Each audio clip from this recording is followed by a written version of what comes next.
Senator from Mississippi. I ask unanimous consent that Senator Reid, Senator Schumer, and I be allowed to speak for up to 10 minutes each prior to the scheduled roll call vote. Without objection. Thank you very much, Mr. President. The Senate will soon consider the National Defense Authorization Act for fiscal year 2025.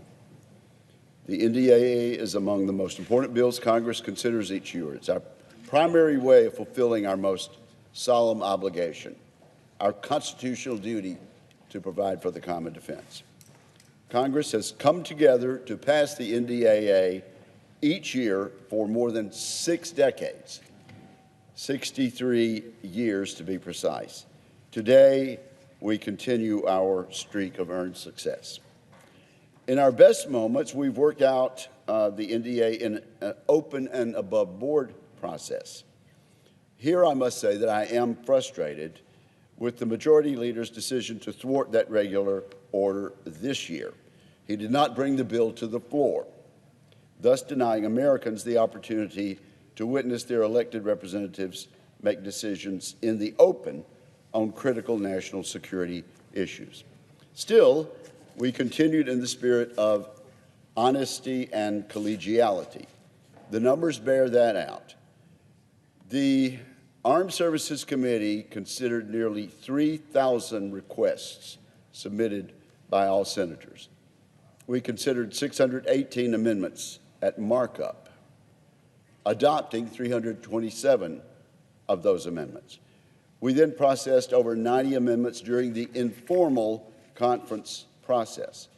These statistics tell the story of the hard work and professionalism that characterized the construction of this bill. Mr. President, we are currently experiencing the most dangerous national security moment since World War II. One need only scroll through the headlines summarizing this year's world events. Congress needed to respond in kind. At every possible opportunity, we should be sending a signal of peace through strength, of strong deterrence.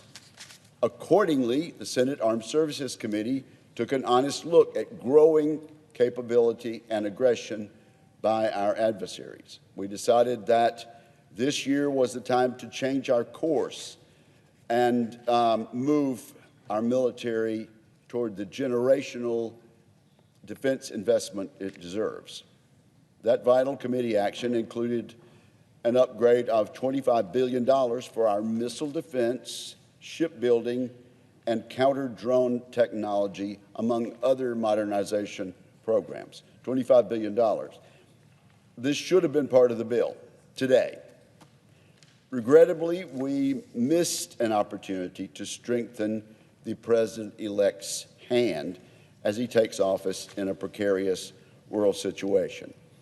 I hope and expect we will see bipartisan support for much-needed investment early in 2025. And yet, as I note what's missing from the bill, I'm happy to recognize the immense accomplishments that members have included in NDAA. We secured a significant 14.5% pay raise for our junior enlisted service members, as well as a 4.5% increase for all other service members. We made investments in junior ROTC and recruitment capabilities, both of which will help solve the military's manpower crisis. This bill stops the Department of Defense from paying for puberty blockers and hormone therapies for children. We blocked the teaching of critical race theory in military programming, and we froze diversity, equity, and inclusion hiring at the DoD. In fact, we defunded DEI. The NDAA authorizes critical investments across the board. We accelerated ongoing nuclear deterrence efforts. We moved forward in shipbuilding programs for our destroyers and submarines. Finally, we learned from the wars going on around us today. Using real-world experience, we found ways to strengthen security assistance for frontline allies in the Pacific, the Middle East, and in Europe. So let me say again, this is a good bill. It's a piece of legislation in which I take pride. As always, I'm grateful to have the opportunity to advance our national security. And as I speak of gratitude, I want to extend special thanks to my friend, Chairman Jack Reed. I also want to thank his team on the Armed Services Committee, ably led by Staff Director Liz King. I thank my Republican and Democratic colleagues on the committee as well. Each made important contributions to the bill. This is especially true of our subcommittee chairs and ranking members, and I will recognize those on my side of the aisle. Senator Tom Cotton, ranking member of Airland. Senator Deb Fisher, ranking member of Strategic Forces. Senator Mike Rounds, ranking member of Cybersecurity. Senator Joni Ernst, ranking member of Emerging Threats and Capabilities. Senator Rick Scott, ranking member of Personnel. And Senator Dan Sullivan, ranking member of Readiness. I also want to thank my Armed Services Committee staff. These patriotic individuals burned the midnight oil for months, literally. They delivered a product that this body can be proud of, one that does much to advance American interests. The American people would be astounded to see how hard and how long these staff members work. And I can hardly mention my staff without thanking my intrepid staff director, John Keast. John and his superb team know how to get the job done.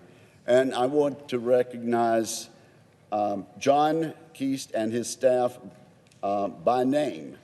They are Rick Berger, Brendan Gavin, James Maisel, Greg Lilly, Adam Barker, Zach Barnett, Christina Belcourt, Jack Byrer, Cody Emerson, Isaac Jalkanen, Kevin Kim, Eric Lofgren, Katie Magnus, Jonathan Moore, Sean O'Keefe, Brad Patu, Katie Romaine, Eric Traeger, Adam Troll, and Olivia Trusty.